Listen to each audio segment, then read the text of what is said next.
So many are oppressed at night.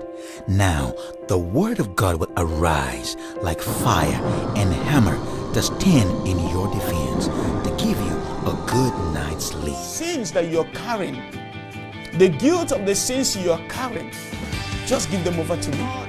For this understanding, you shall know the truth, and the truth shall set you free. While you are studying the word, that your deliverance could just come.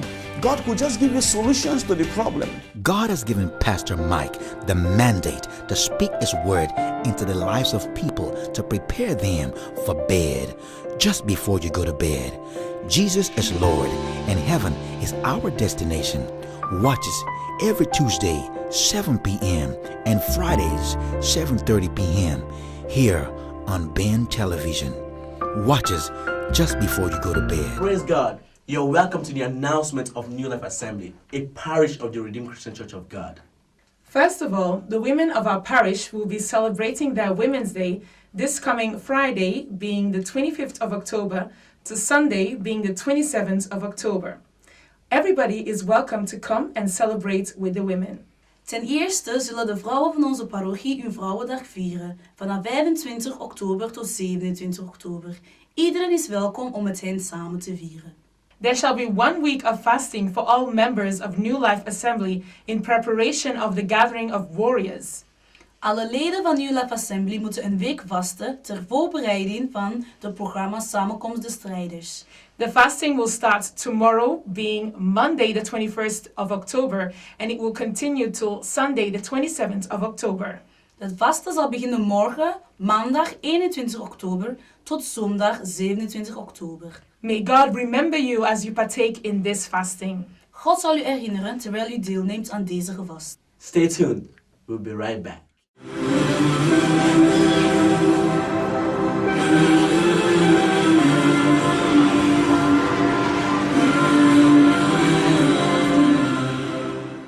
Whether you like it or not, we are at war. The kingdom of God needs you. Your nation needs you. You are invited to the International Gathering of Warriors 2013, enforcing the government of Jehovah. Guest warriors: Apostle Mozi Madoba, Apostle Franz Lippi, Pastor Ignace de Marel, Pastor Leke Sanusi, Pastor John Holmes, Pastor and Pastor Mrs. Mike Amboma Wanebo. War songs by Pastor Gabriel Ezash. Venue: Redemption House, 149 Stasistraat, Berchem, Antwerp, in Belgium. For more information, contact harvestofnationsmandate.org or call +32 494 992786.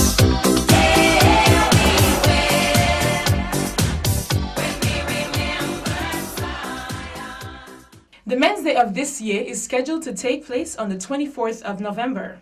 De Mannendag voor dit jaar zal doorgaan 24 november. All men are called upon to pay their monthly dues before the end of October. Het wordt gevraagd van alle mannen om hun maandelijkse afbetaling te doen voor het einde van oktober. And all men should endeavor to partake in the activities of this day. En alle mannen moeten proberen om deel te nemen aan alle activiteiten van die dag. The Bible College will soon open its doors. Those that are interested in applying and those that have collected the application forms should do well to hand these in as soon as possible. De Bijbelscollege zal zijn deuren gauw openen. Iedereen die geïnteresseerd zijn en iedereen die de formulieren ontvangen hebben, moet er zo snel mogelijk het invullen en indienen. Every Wednesday, the church partakes in Holy Communion after the general prayers. Elke woensdag neemt de kerk deel aan het heilige avondmaal na de gebed. The men hereby pray upstairs and the women pray in the main sanctuary.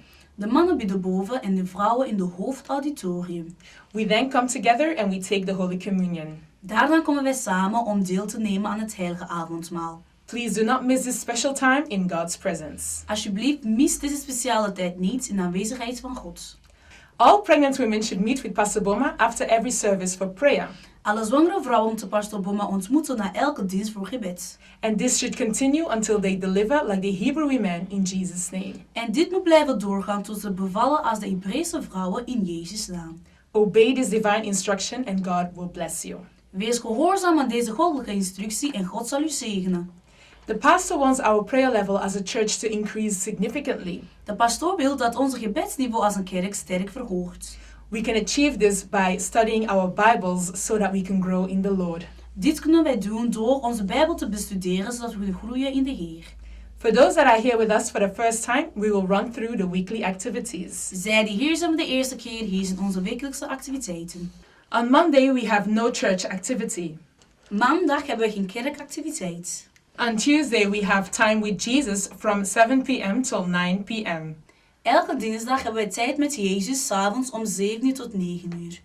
On Wednesday, we have prayers and the Holy Communion service starting by 7 p.m. Woensdag hebben we gebed en het elke avondmaal, 's avonds om 7 uur.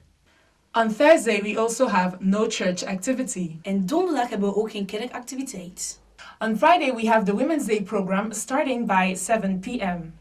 Vrijdag hebben we de vrouwenprogramma beginnend om 7 uur 's avonds. On Saturday, we also have the Women's Day program. En zaterdag hebben we ook de vrouwenprogramma. And on Sunday, we start with intercession prayers by 9 a.m. Zondag beginnen we met voorbidden om 9 uur 's morgens. We then take our first service by 9:30. Daarna nemen wij onze eerste dienst om 9 uur 30. The Sunday school starts at 10:45. We hebben dan een bijbelstudie om 10 uur 45. And the second service starts at 11:30 and we try to close by 2 p.m. En de tweede dienst begint om 11 uur 30. We proberen te sluiten om 2 uur 's middags. Thank you for listening. May the Lord continue to bless you and keep you. In Jesus' name, amen.